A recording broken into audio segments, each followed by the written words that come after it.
Coming up, the ANC served Eskom and its former CEO Andre de Ruyter with legal papers. Protesting Wits University students and management expected to meet today. A very good afternoon. If you've just joined us, we are coming live from our studios in Auckland Park, Johannesburg. You're watching the Week in Review. It's the program where, of course, we take a look at some of those big stories coming out of the week, what has been making headlines and getting South Africans talking. I'm your host, Liesl Wilson. Let's get straight into it.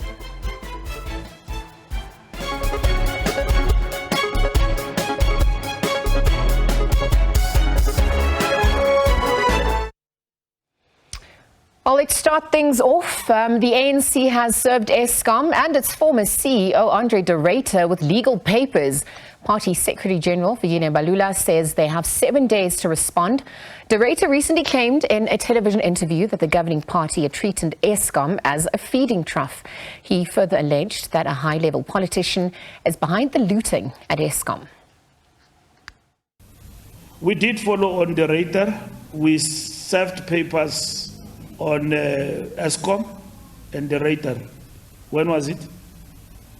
This week, for 7 days. If he doesn't respond in the next 7 days, we'll take further steps. So we did, because we think that there is something illegal committed there.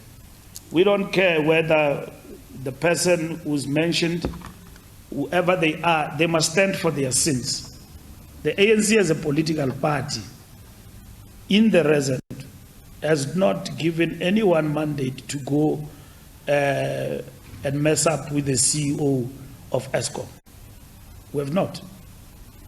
If individuals have gone to Eskom, make business as though they are doing it for the ANC, we are equally interested to know who are those individuals.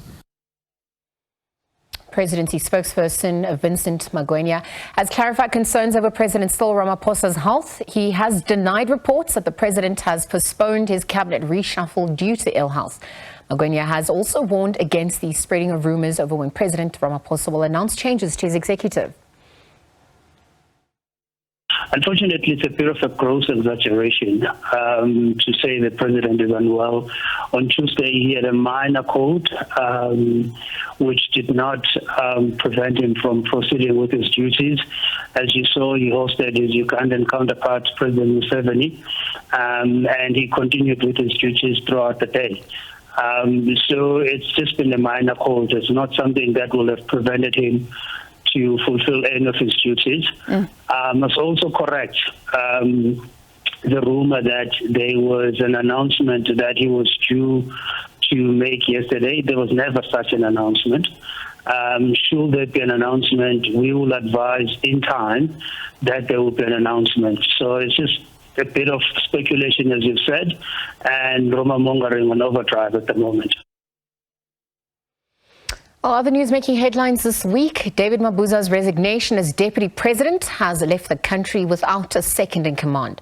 And there are reports that President Ramaphosa is ill. Now, anxiety is building across the nation over when the president will announce changes to his executive. ANC Secretary General Fikile Mbalula has asked South Africans to be patient. ANC Secretary General Fikile Mbalula has appealed for patience ahead of a looming cabinet reshuffle and amid reports that the delay may be attributed to the president's ill health. The president, in the cabinet meeting the other day, in the state visit, I think he did catch some flu, and I was there. So in terms of what happens about it and how now that is linked to cabinet reshuffle, I don't know. There are creative people who are working amongst us, who are making up stories. When cabinet reshuffle has to happen, you will be informed. Mbalula was engaging the media during the unveiling of resolutions of the party's 55th National Conference, which took place in December.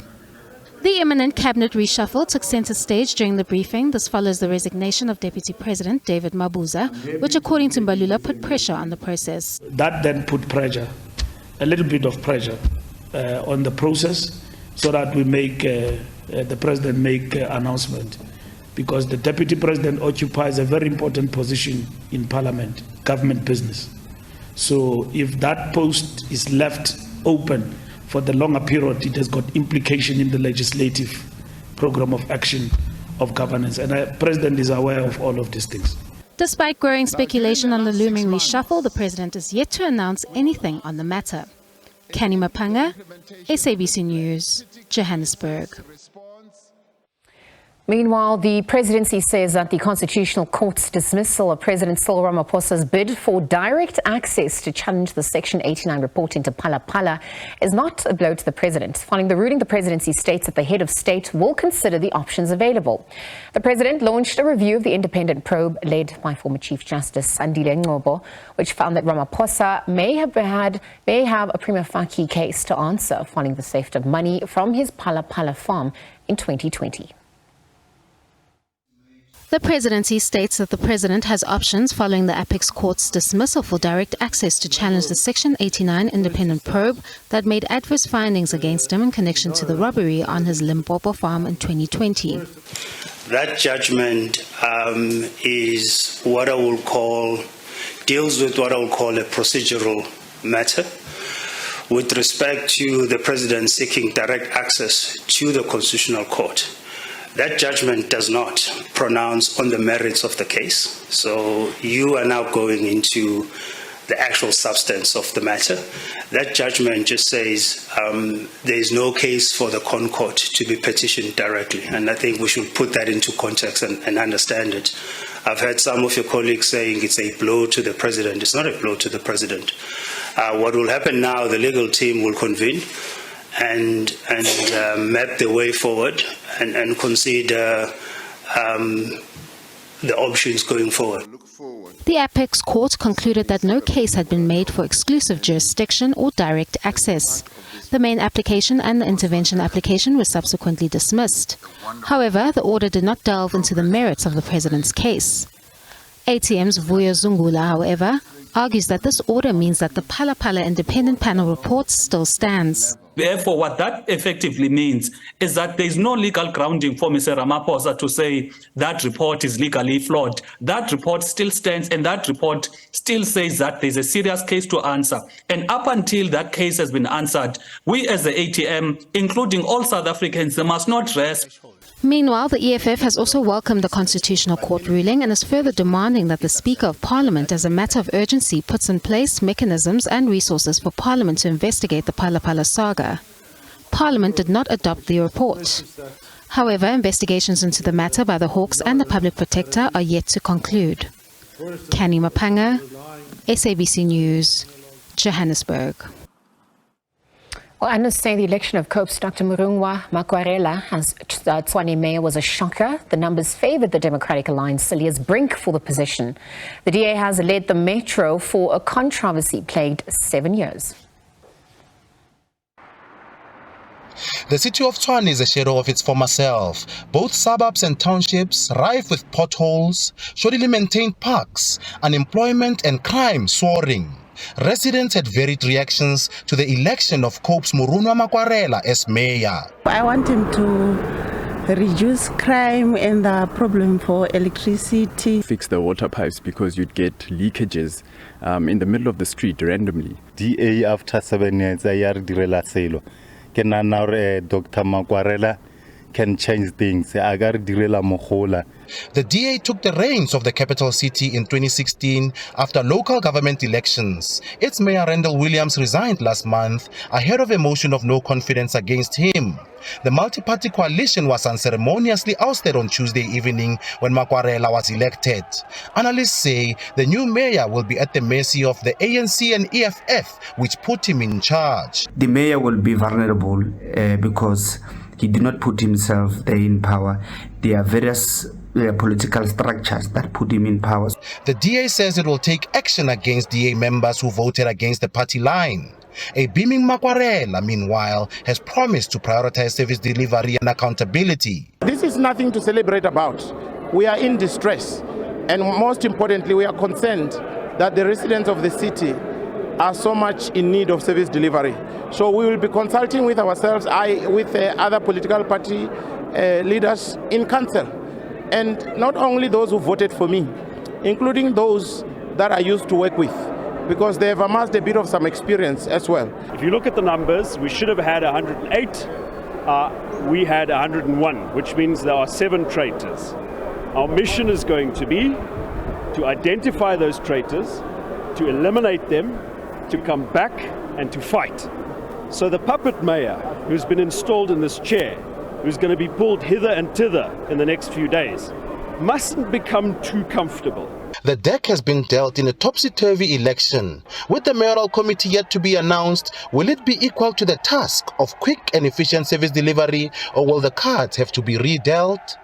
Offenses Timo, SABC News, Pretoria. All right, so for more on this, we're going to be joined by political analyst Khani Magubane. Khani, good afternoon. Thank you for your time here on the SABC. A very good afternoon to you, viewers. Yet again, it's been another lustrous week on the political front.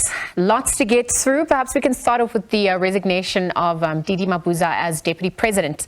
And, it was said that it has not put pressure on the president to do the reshuffle as we await the changes to the executive. What would you say he's managed to create in terms of his legacy? Has it been a positive legacy and lasting one for a lack of better words? Well, the overwhelming sentiment, Eliza, is that he won't be missed. The overwhelming sentiment is that he's been missing in action as the deputy president. He's got no real achievements or a legacy that we can point to, and although he was put in certain positions like being in charge of the Eskom war room and also being a leader in the South African National AIDS Council, and also having said to have played a pivotal role during COVID in the background, being part of that presidential response council, but as the overwhelming public grapples with the fact that he may be leaving, we are asking ourselves, who was he? At the end of the day, we had a deputy president who was very clandestine. He was barely there, gave no interviews for at least 15 years. He's never sat down with journalists, had a proper media strategy from the office of the president to profile him, to make him visible in different public programs that the government is doing. So he's had a very, I would say, low-key presidency or deputy presidency tenure. And even though it has come to this point, to be honest, South Africans are not going to miss him. So on the back of that, we obviously have to look forward. Talks of a imminent cabinet reshuffle actually making the rounds since since December with the conference. The president wanting Didi Mabuza to stay on as deputy president for longer. We also heard about him wanting to, or having resigned or handed his resignation at his brother's funeral. And I wonder, if we could explore why, how, looking at the incoming preferred candidate perhaps at this point, what dynamics or span in the works does it also put for the president at this point? Well, there could be a number of scenarios playing out in the background. And I think the first one we need to look at is possible pressure that he was put under to resign, because he could have been recalled. He could have been told that his term has come to an end because there's a new deputy president within the ANC. But there's a number of things that we need to look at in terms of the relationship between the president and the deputy president. It would seem as if the two never really enjoyed a close presidential relationship. I would have personally liked to see President Cyril Ramaphosa publicly put his trust and support in his deputy by giving him some of the responsibilities and roles that he has played over the years. He could have brought him into the fray and ensured that he's just as visible and that he's just as impactful as as he has been as a president. So the relationship between Ramaphosa and Didi Mabuza, that has to be looked at. I don't think it was a good relationship. It came across as cold, and it came across as if the two hardly even spoke. And perhaps it could have been different behind the scenes, but definitely in the public eye, the two statesmen never fostered a public relationship with each other. But we also then now have to look at the incoming deputy president, for all intents and purposes, being Paul Mashatile. How's the relationship between President Cyril Ramaphosa and Paul Mashatile? Again, I think we're going to see the same thing. I don't think they have the same warm relationship. I think that's also a cold relationship. And so I do anticipate that if Paul Mashatile does come into the deputy president seat, we may see him also suffering the same fate as Didi Mabuza, of being pushed to the sidelines, of being in the periphery of the national workings of government. And so the problem may not necessarily be the deputy president as an individual, but the relationship between the deputy and the president itself lends itself to the deputy always being pushed to the sidelines, with the president wanting to own that space by himself, wanting to be at the center of things, wanting to be the one that is really running the president's office.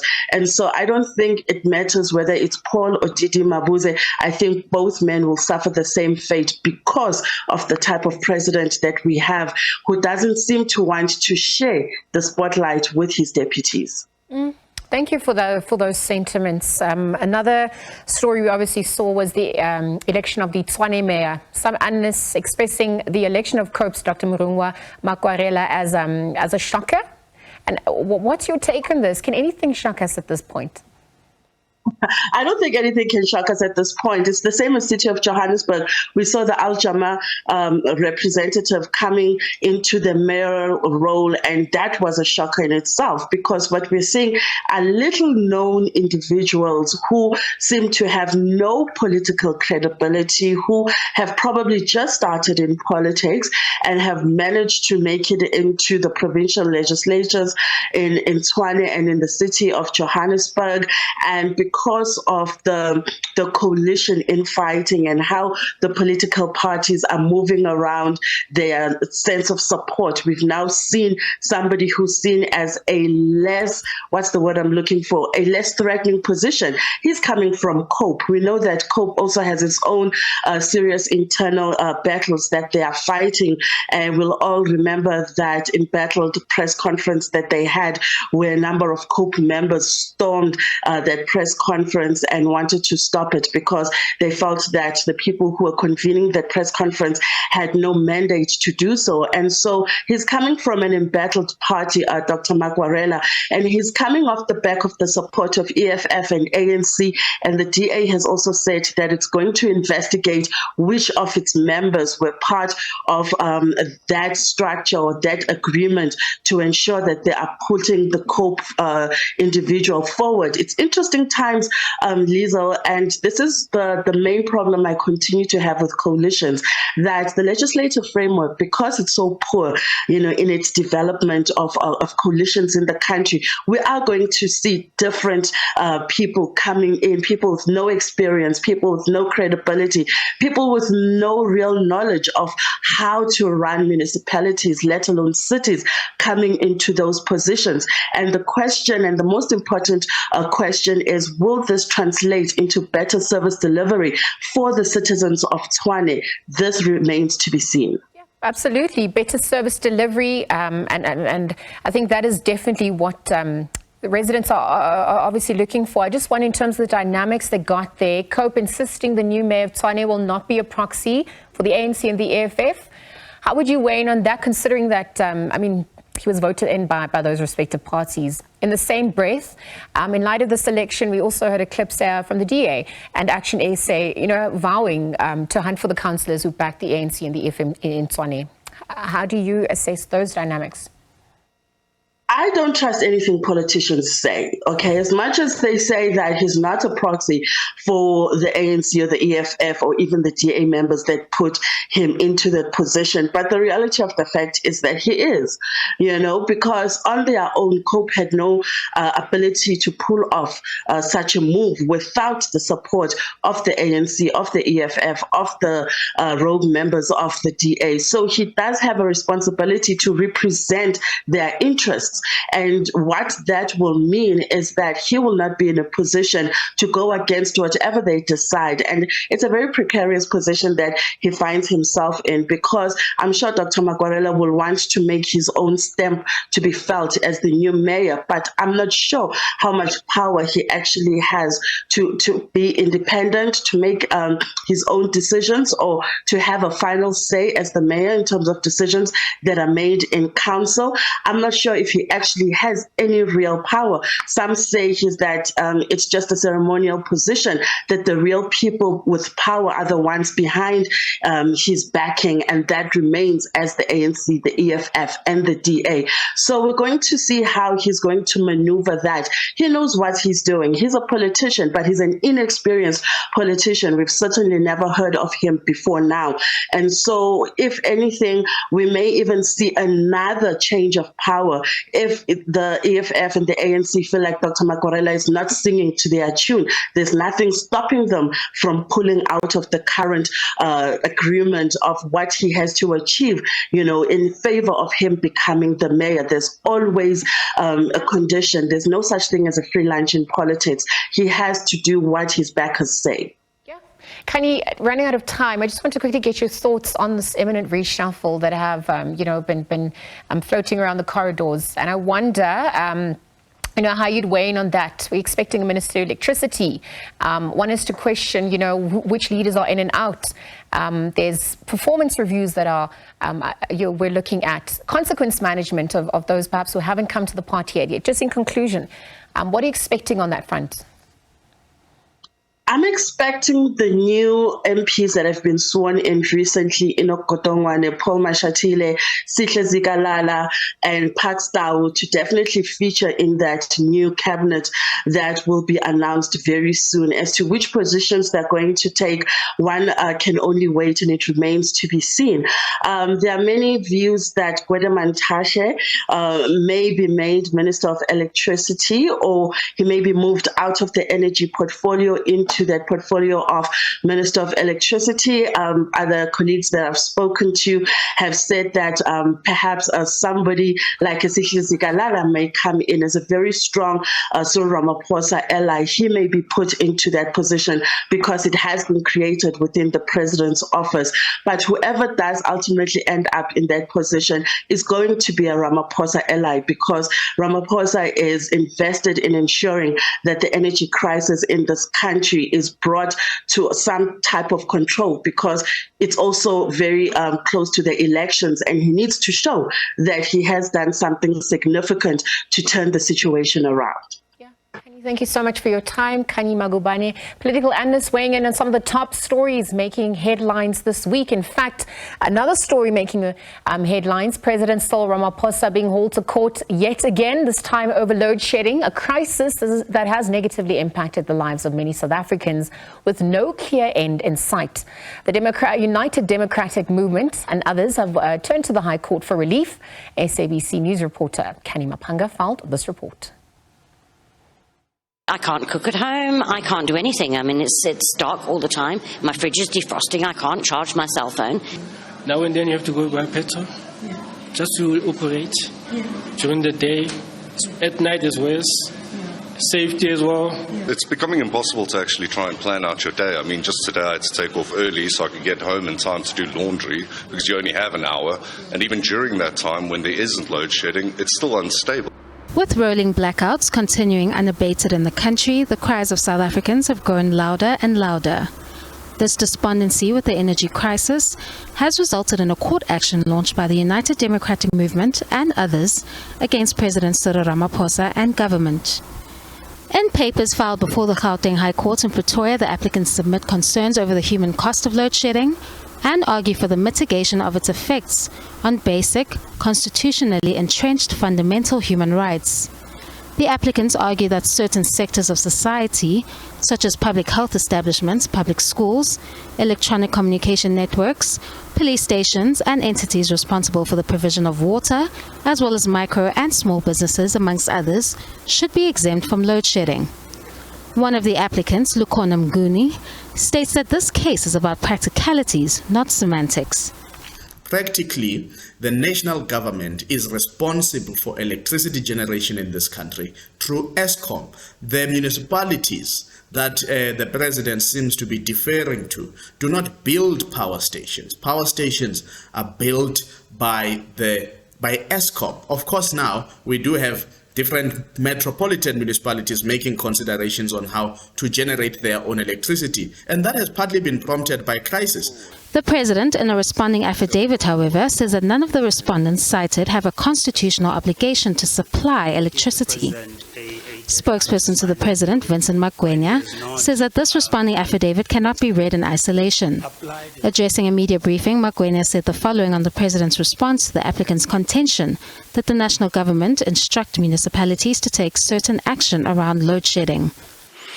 As the president correctly points out, national government has no constitutional powers to give such instructions to municipalities. And more importantly, contradict or diminish the stated commitment of President Ramaphosa and his administration to add load shedding as a matter of urgency. During the State of the Nation address, Ramaphosa described the challenge of load shedding as a quote-unquote common problem that the country must work together to resolve and not stand on rooftops and criticize.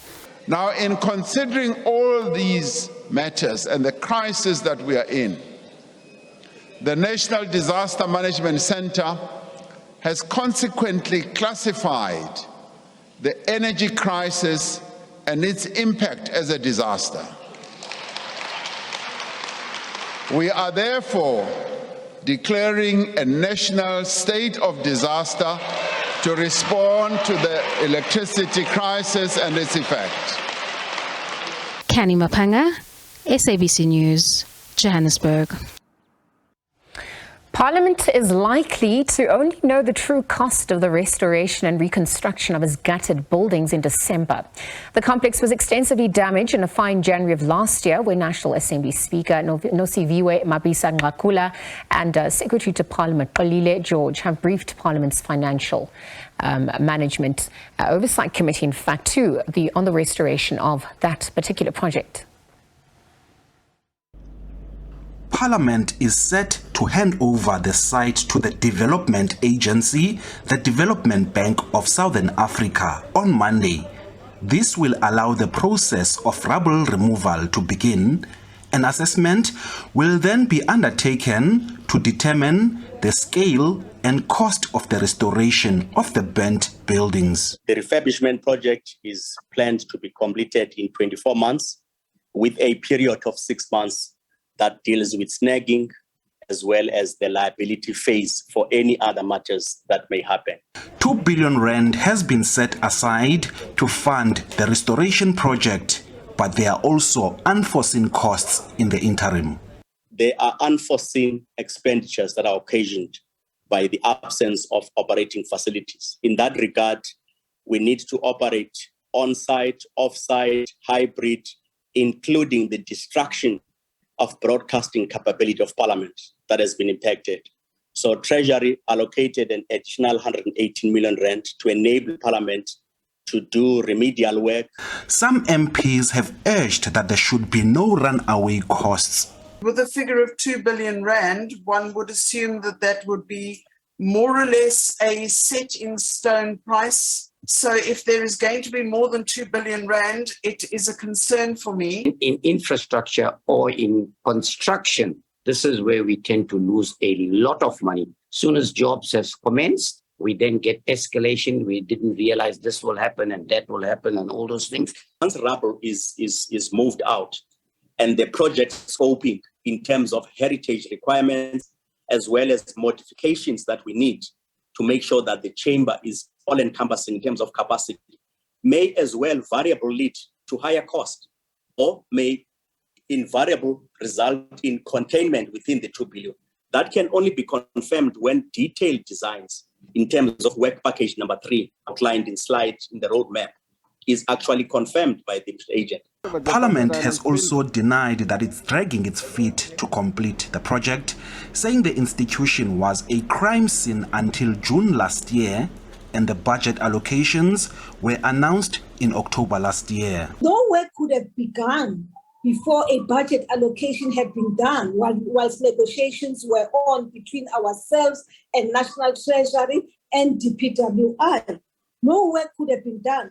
And secondly, as I say, you couldn't have gone in there, even if you had been allocated money, for as long as you had the police and other people were investigating the matter, for as long as the site had been declared a crime scene. The Oversight Committee says it wants quarterly reports on the progress of the restoration project. Ulilani Philip, SABC News, Parliament.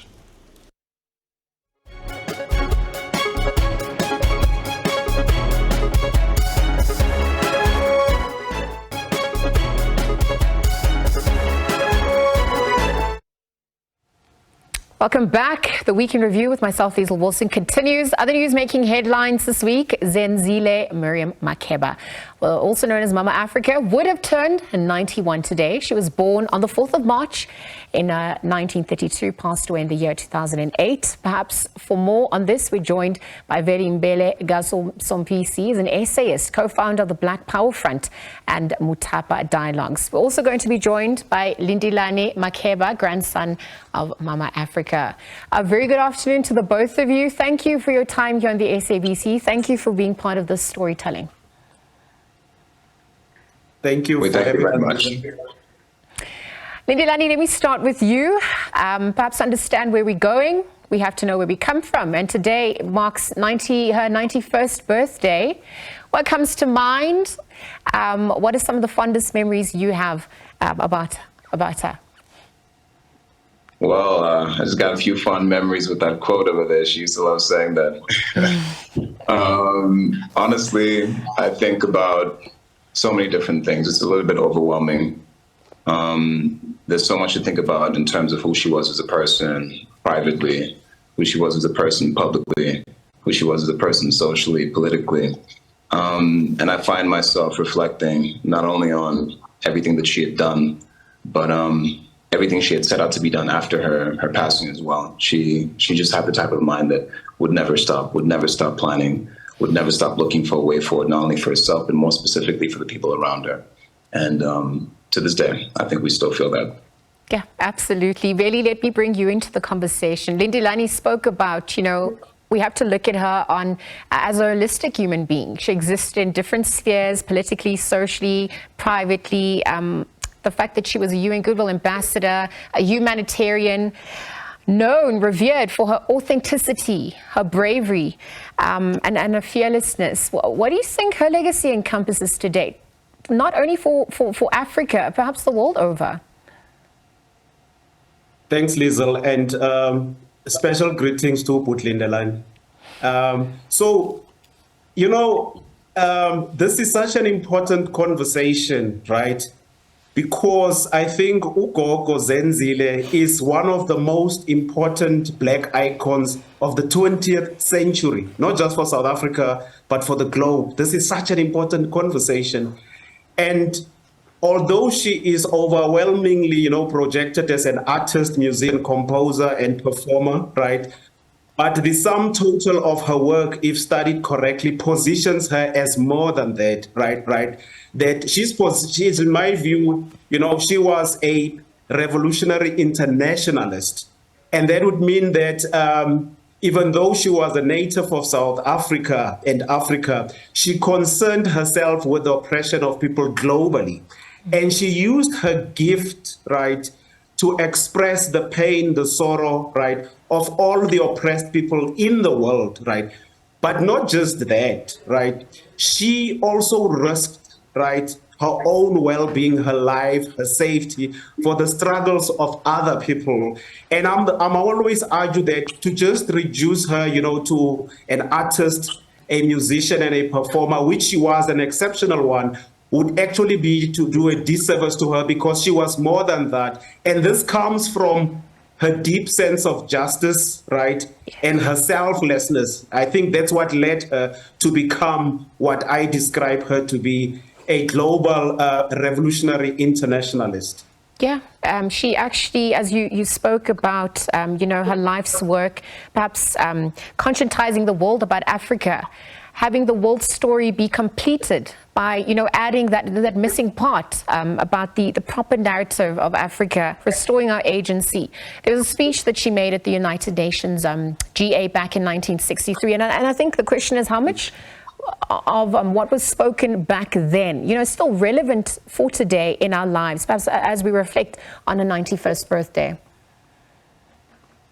So one of the first things that we must accept as very tragic, right, is that there is very little education on her, to young people in our own country. Very, very little education, right? And it should not become the responsibility of the foundation to make sure that young people, and in particular Black young people and Black young girls, know about this global and iconic figure. That is the first admission we must make, that insofar as educating our young people on her is concerned, as a country, we have failed, right?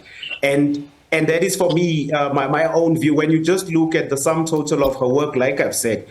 Now, to your exact question, if you look at the issues that she stood for, right, which was national liberation and the dignity of people. If you look at where her own people are, Africans today, right, Africans have absolutely no dignity, right, not just on the continent, but globally. And so the issues that she raised about the dignity, the identity of Africans and their languages, their right to self-determination, all of those things remain absolutely relevant today, right? And in remembering her, it is important how we take up those struggles today, using her contribution as a template.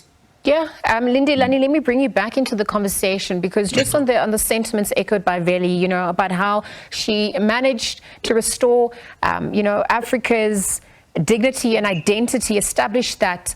Where do you think we can place her in the context of where the country, perhaps the Black diaspora, finds itself today?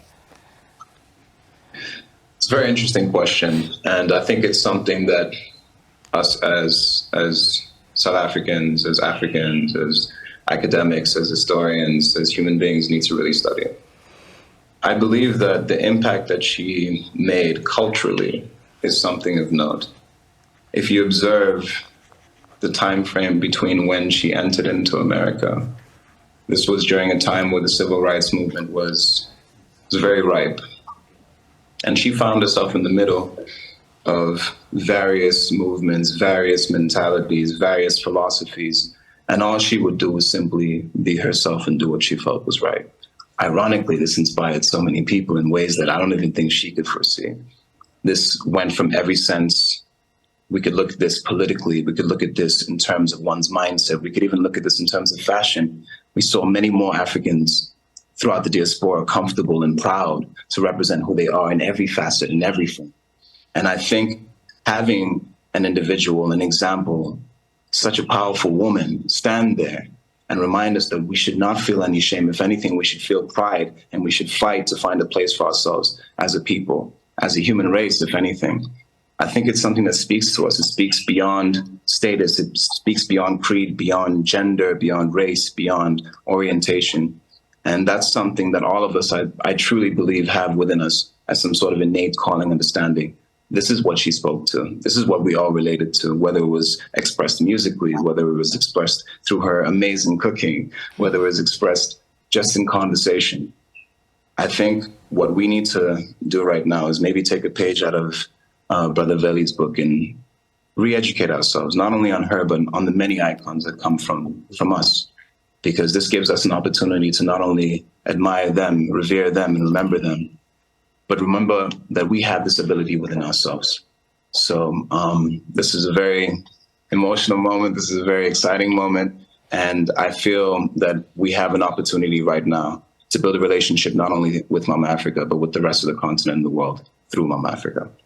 Mm. Yeah, absolutely. Lindelani, I'm left speechless because you've touched on the truth. It resonates so well. Veli, given the precarious situation South Africa finds itself in, the continent, just the socioeconomic issues at large, how would you reflect on perhaps in the context of where the world finds itself in today? Could we learn from her leadership style, her ability to love and unite, restore, heal, and remind us of who we are on an essential level? Absolutely. And it is important that we also understand that in drawing from her, we must understand how much she has given, right? For instance, she was banned by not just the South African government, but the US government and the French government. Both her music and herself, she was banned, right? And there was a point in time in history where she found herself stateless, right? In addition to that, it is important to also remind our young people that she was even denied the dignity to go and bury her own mother, right? She was denied that dignity to go and bury her own mother, and she suffered essentially.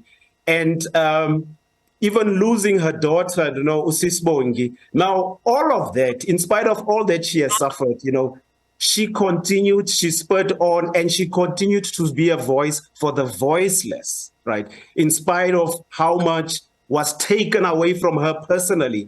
And never, right, did she ever stand on a platform and talk about her personal loss.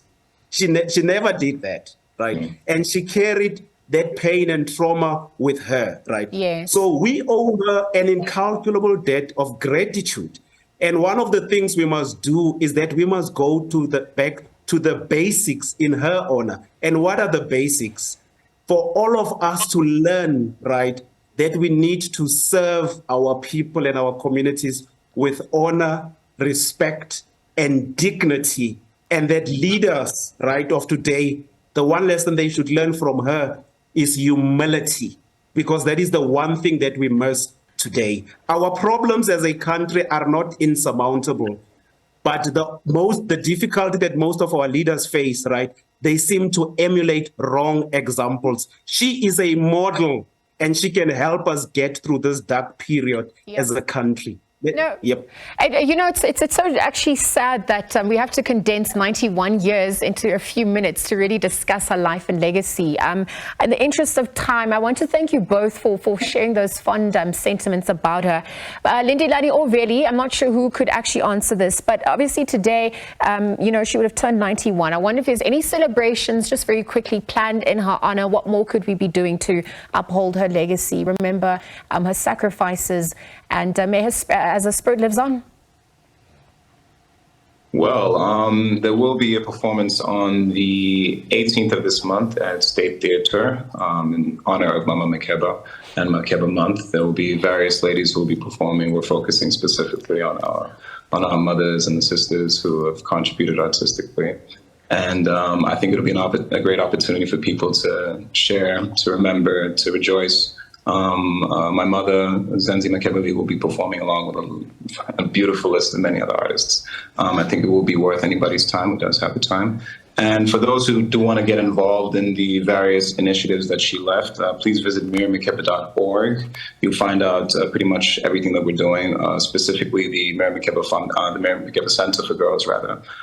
That's something that we're really trying hard to focus on and hopefully revamp and renovate by the end of the year. Although it is currently functioning as a community center, recreational center, people can come there, do their homework, discuss various plans for said community, and begin donations, dry goods, clothes, anything of the sorts that we can begin stocking and preparing for the girls once we are able to receive them. But please take the time to also listen to her music, remember, watch her videos, have as much fun as you can, and smile and remember it's of her. That's one thing that will make her very happy. Thank you to the both of you for your time, for sharing those sentiments. I'm smiling. May her spirit live on. Zenzile, Miriam, Makeba. Mama Africa would have turned 91 today, having passed back in 2008. Veli Mbele Gazompisi, essayist, as well as the grandson of Miriam Makeba, Lindilani Makeba, weighing in and reflecting on her life and times. Let's leave it there. Take a quick ad break. There's more upon our return.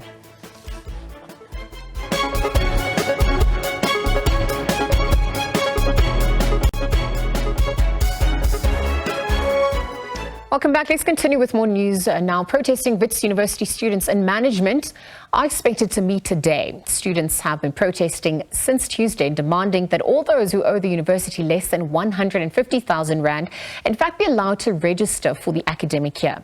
They also want the 10,000 Rand upfront fee for accommodation to be waived, and that the NSFAS must also scrap the 45,000 cap on accommodation fee. A clash between students and campus security ensued outside the Great Hall. Perhaps I should issue a warning. Please be warned. The following visuals are disturbing. Take a look.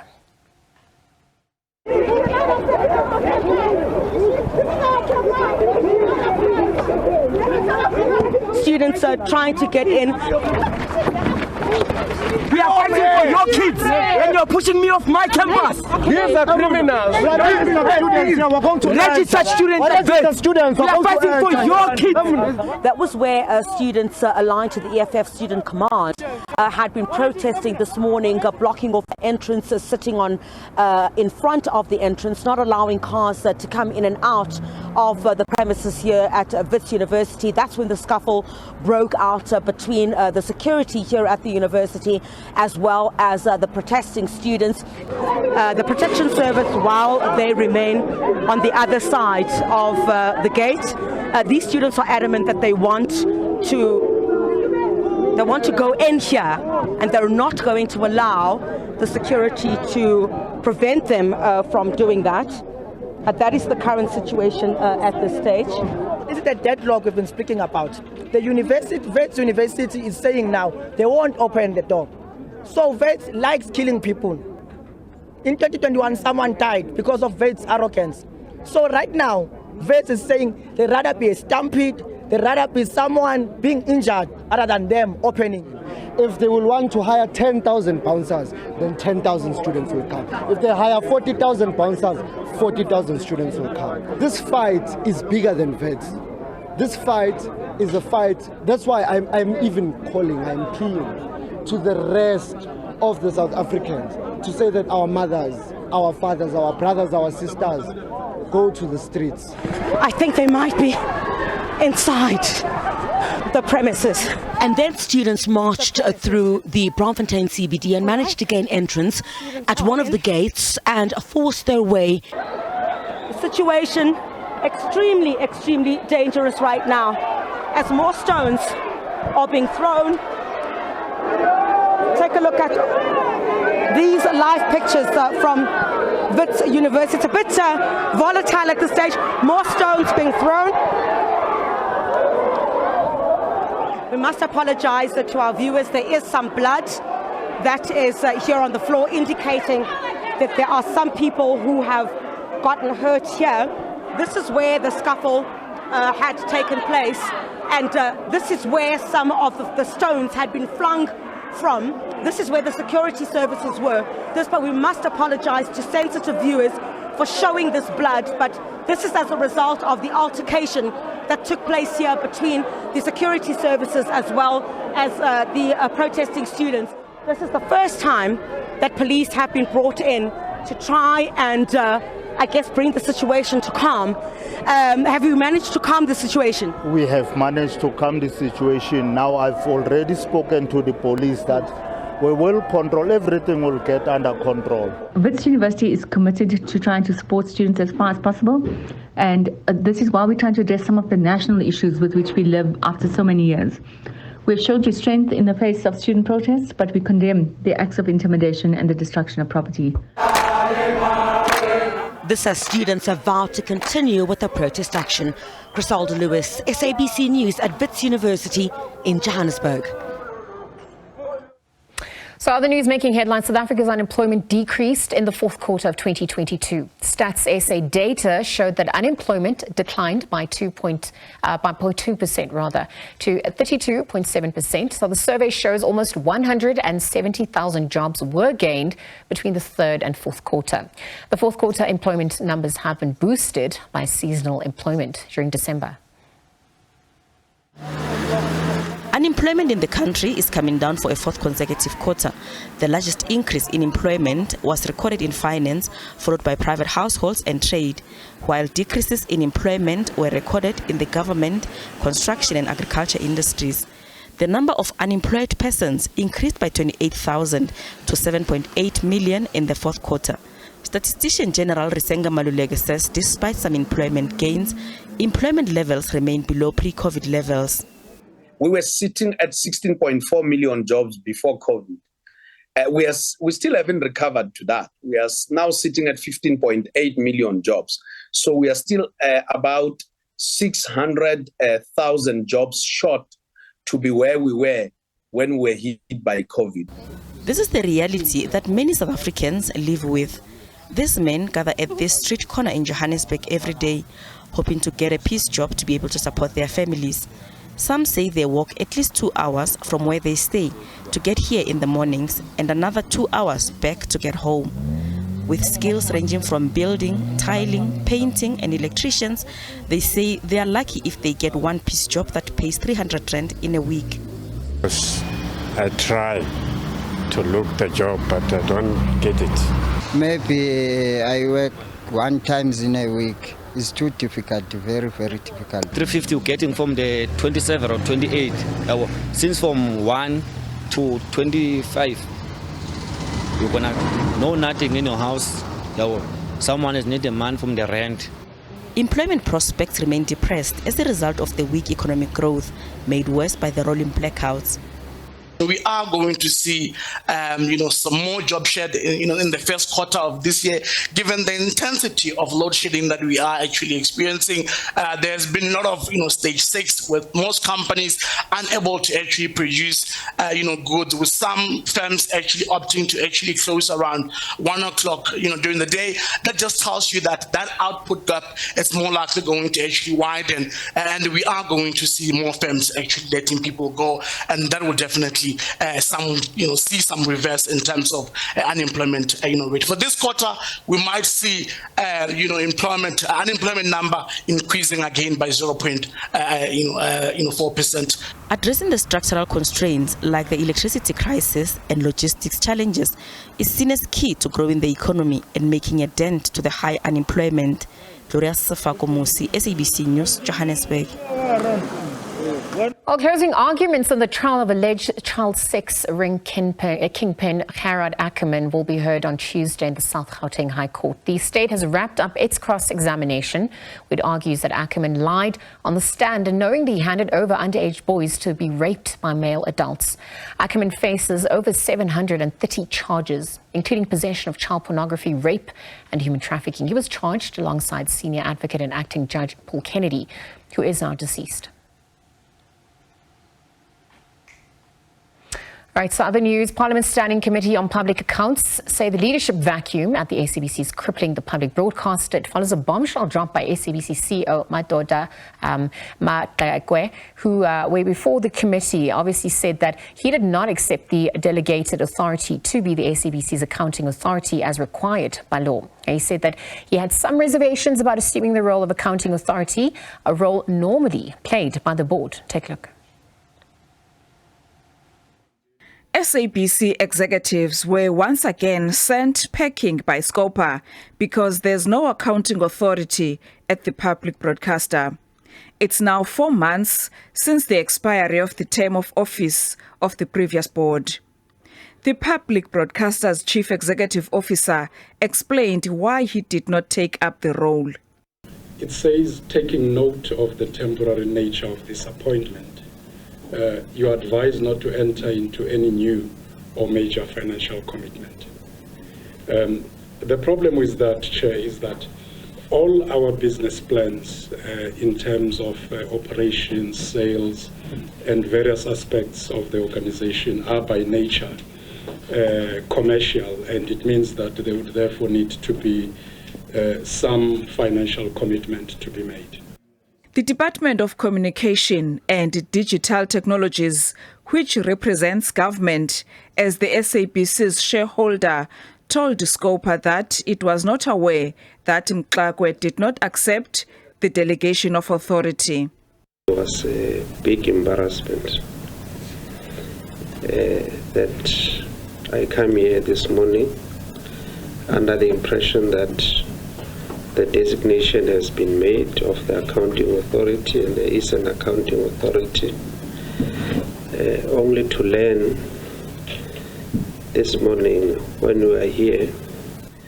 Scopa blames the department for the leadership vacuum at the SABC. The committee says while there are delays in appointing the board by the president, the shareholder should have made sure that there is continuity by ensuring that the necessary appointment is done. The biggest indictment is that at an operational level, you can't seem to get your house in order whilst those other processes are playing out, however long-winded they might be, and as incorrect as it might be, ultimately landing them in court. The committee has described these developments as reckless and irresponsible, as well as waste of taxpayers' money. It says someone must be held accountable and foot the bill for the expenses incurred. Lula Mamatya, SABC News, Parliament. Right, that's where we leave it for you today. Thank you very much for tuning in. Tomorrow we take a look at what's to come on the week ahead. Until then, take care. From myself, Liesl Wilson, and the team, it's goodbye for now.